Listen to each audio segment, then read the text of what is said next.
तो हमने समझ लिया कि इलास्टिसिटी क्या है, पीछे का कारण इंटर एटॉमिक फोर्सेस थे वो समझ लिए, वो किस तरह से वेरी करते हैं, और कोई बॉडी इलास्टिक है इनइलास्टिक है, और जो भी कंडीशंस है वो इंटर एटॉमिक फोर्सेस के बेसिस पर ही डिफाइन की जाती है कि अगर इंटर एटॉमिक फोर्सेस स्ट्रांग है तो बॉडी अच्छी इलास्टिक होगी, क्योंकि वो अपने शेप को रिटेन करने की उसमें एक चाहत होगी अच्छी।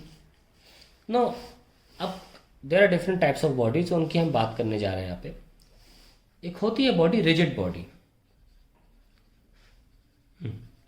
So what is a rigid body? Body in which the separation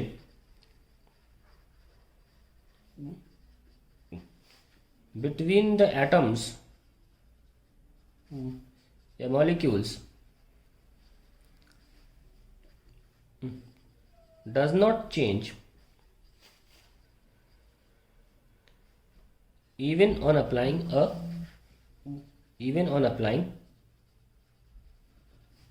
a large enough force। कुछ भी कर लो बाहर से, कुछ नहीं होने वाला। लेकिन मैं जान लें कि ये जो रिजिड बॉडी है ये एक आइडियल बॉडी है। There can be no perfectly rigid body, कुछ तो फर्क पड़ता है, कुछ आइटम्स पास आ जाते हैं, वो अलग बात है, वो again retain the original separation, but आते तो हैं। There can be no perfectly rigid body.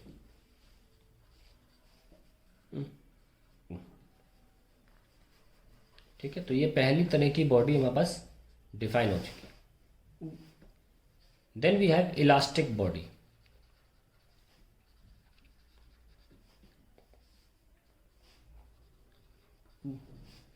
These are the bodies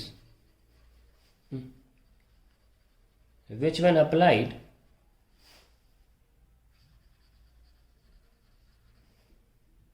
upon by a force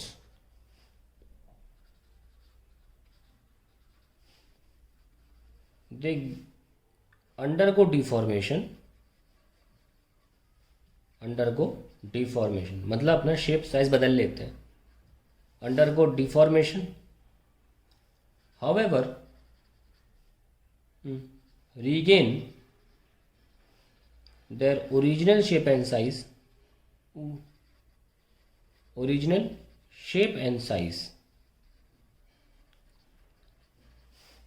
on removal of this external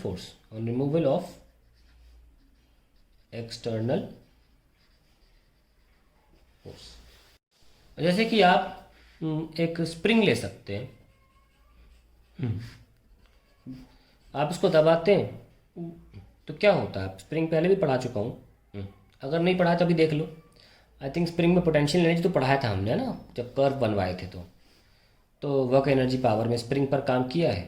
तो आप देखिए, तो स्प्रिंग को दबाते हैं तो स्प्रिंग का शेप या कहीं साइज चेंज होता है, कंप्रेस होती है, आपका जो भी वर्क डन है वो उसकी पोटेंशियल एनर्जी में चेंज होता है, उसके एटम्स पास आ रहे हैं, है ना। लेकिन जब छोड़ते हो तो वो वापस अपने शेप को रीगेन कर लेती है। क्या इस इलास्टिक बॉडी में खास बात ध्यान रखना, the work done on such a body is completely converted to potential energy, क्योंकि बॉडी हिल नहीं रही अपनी जगह से, बॉडी को आप बस दबा रहे हो या खींच रहे हो, तो पोटेंशियल एनर्जी में कन्वर्ट हो रही है, इलास्टिक पोटेंशियल एनर्जी भी बोला जा सकता है। The work done on such a body is completely converted to potential energy। ठीक, ये काम तो हो गया। अब बात करते हैं एक और प्रकार की body, that is partially elastic.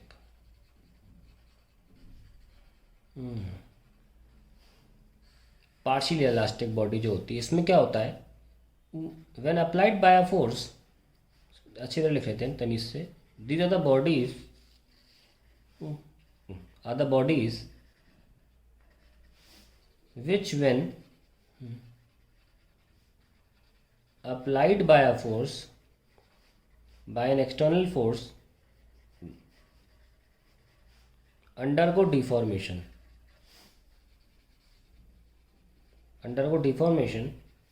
and when the force is removed,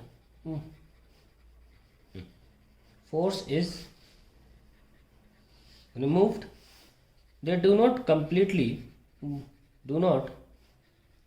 completely attain या रीगेन बेटर रहेगा, रीगेन द ओरिजिनल शेप। तो आपने जो काम किया वो किस में कन्वर्ट हुआ? आपका जो काम है वो कन्वर्ट किस में हुआ? एक तो थोड़ा तो उसने अपनी शेप रीगेन कर ली। तो पोटेंशियल एनर्जी एक ऐसी एनर्जी है, स्टोर्ड फॉर्म ऑफ एनर्जी है। कोई चीज़ स्टोर करोगे तो गैप थोड़ा ना हो जाएगी, वापस मिल जाएगी। तो जो वापस रीगेन शेप किया वो पोटेंशियल एनर्जी में कन्वर्ट होने के लिए हुआ था। Potential stored form of energy है, कहीं गायब नहीं होती। पेन को उठा के ऊपर रखूँगा तो गिरेगा तो साउंड देगा, गिरेगा तो मतलब छोड़ेंगे तो नीचे भी आएगा। तो ये कन्वर्ट किस में हुई? काइनेटिक एंड साउंड दोनों में। पूरी की पूरी मिल गई हमको कुछ जो भी है। अभी हम आइडियल नेचर मान के चल रहे हैं, ठीक है। यहाँ पे वो वापस ही नहीं आया, कुछ थोड़ा बहुत रह गया, तो बाकी लॉस्ट हो गई। किसमें? Lost in changing the position of atoms permanently. Atoms permanently, आपने एटम को करीब ले आए ना, या तो आपने खींचा होगा तो दूर ले गए। तो हमेशा के लिए कोई चेंज करोगे तो उसमें खर्च हो गई आपका वर्क डन। तो यहाँ पे थोड़ा सा काम आपका पोटेंशियल एनर्जी में चेंज होगा और थोड़ा काम आपका लॉस्ट हो जाएगा। अब आते हैं तीसरी प्रकार की बॉडी में, वो होती है प्लास्टिक बॉडी। ये पार्शली इलास्टिक थी, तीसरी आएगी प्लास्टिक बॉडी।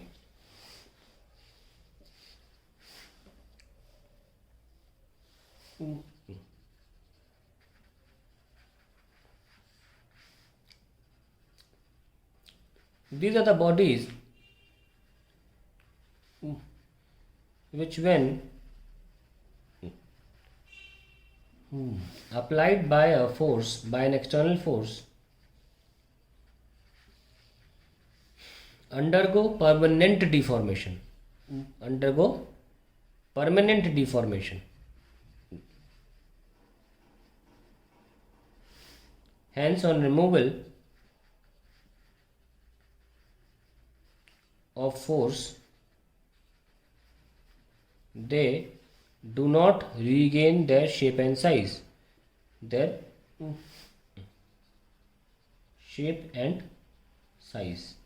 तो इसमें जो आपने काम किया बॉडी के ऊपर, work is completely used in या lost in, used in changing the atomic separation of the body. Atomic separation between the atoms of the body, between atoms of the body. तो these are the 4 types of bodies we have. और मैंने आपको बता दिया कि उसमें कैसे आप उसे डिफाइन करते हैं कि आप फोर्स लगाएंगे तो कुछ बॉडीज़ अपना शेप रिगेन कर लेंगी, पर पूरी तरीके से 100% कोई बॉडी रिगेन नहीं करती। तो ना ही कोई बॉडी परमानेंट 100% रिजिड है और ना ही कोई बॉडी 100% इलास्टिक होती है। मोटा मोटा सारी बॉडीज़ बीच में लाई करती हैं, ठीक है, which are partially elastic. However कुछ बॉडीज़ होती हैं इलास्टोमर उन्हें कहते हैं। इलास्टोमर जो होते हैं वो अपने से 9 गुना 10 गुना ज़्यादा खिंच जाते हैं और फिर से अपना शेप अटेंड कर लेते हैं, ठीक है। खैर क्योंकि वो हुक्स लॉ नाम की एक चीज़ होती है, आगे बढ़ाएंगे, वो फॉलो नहीं करते, इसलिए हम उसको इलास्टिक नहीं बोलते हैं, ठीक है।